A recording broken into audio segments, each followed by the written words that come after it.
O'g'ling bor o'ylab gapir, qizing bor qisib gapir degan gap bekorga aytilmagan. Hurmatli ota-onalarga men murojaat qilmoqchiman. Gaplarimda avvalo boshida yuqorida xato ketadigan gaplarim uchun ota-onalardan uzr so'rayman. Hurmatli ota-onalar, juda ham og'ir vaziyatga kelib qoldik menimcha deb o'ylayapman. Chunki menga bir kunda mingdan ziyod odam murojaat qiladi. Mana shu murojaatchilarimning orasidagi 14-18 yosh oralig'idagi murojaatchilarimni eng ko'p beradigan savoli nima bilasizlarmi? Ularni beti ham qo'yoqda, bet mana narsa chirib ketgan. Muzaffar aka, yigitim bilan jinsiy yaqinlik qilsam javobgarlik bormi? Muzaffar aka, yigitim bilan gastinisaga borsam javobgarlik bormi deb qizlar so'raydi.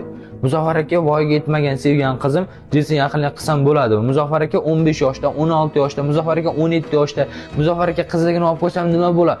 Mana shunaqa savollar berishyapti. Yoshlarda shunchalik darajada mana shu narsaga bilmayman, imkoniyat yaratilib berilib qo'ydikmi bizlar o'zimiz shu narsaga qo'limiz bilan mana shu narsa bilan savol berishyapti. Muzaffar aka, qaysi kitobni o'qishga tavsiya qilasiz?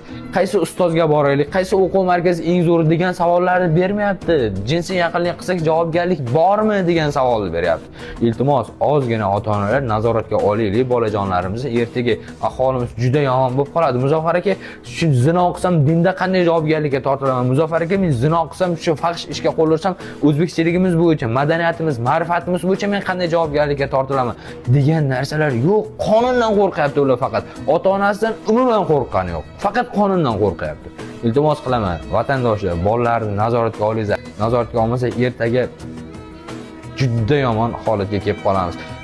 Zino kunlar kelib deydi, qiyomat kuni kelganda deydi, zino ochiqchasiga bo'lib qoladi. Eng iymoni mustahkam odam ham shuni ko'chada ketayotganda ikkita zino qilayotgan odamni ko'rib, eng iymoni mustahkam odamni ham aytadigan gapi nima bo'lar ekan, bilasizmi? Sal chitroqga o'tib olinglar degan gapni aytar ekan. Shu darajada zino ochiqlashib ketar ekan, ochiqlanib ketar ekan. Iltimos, oxiri borib o'zimiz jarlikka tashlab yormaylik.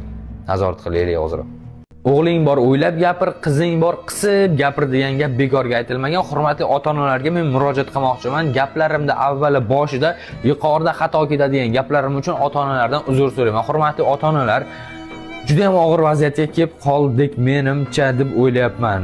Chunki menga bir kunda mingdan ziyod odam murojaat qiladi. Mana shu murojaatchilarimning orasidagi 14-18 yosh oralig'idagi murojaatchilarimni eng ko'p beradigan savoli nima bilasizlarmi? Ularni beti ham qo'yoqda, bet mana narsa chirib ketgan.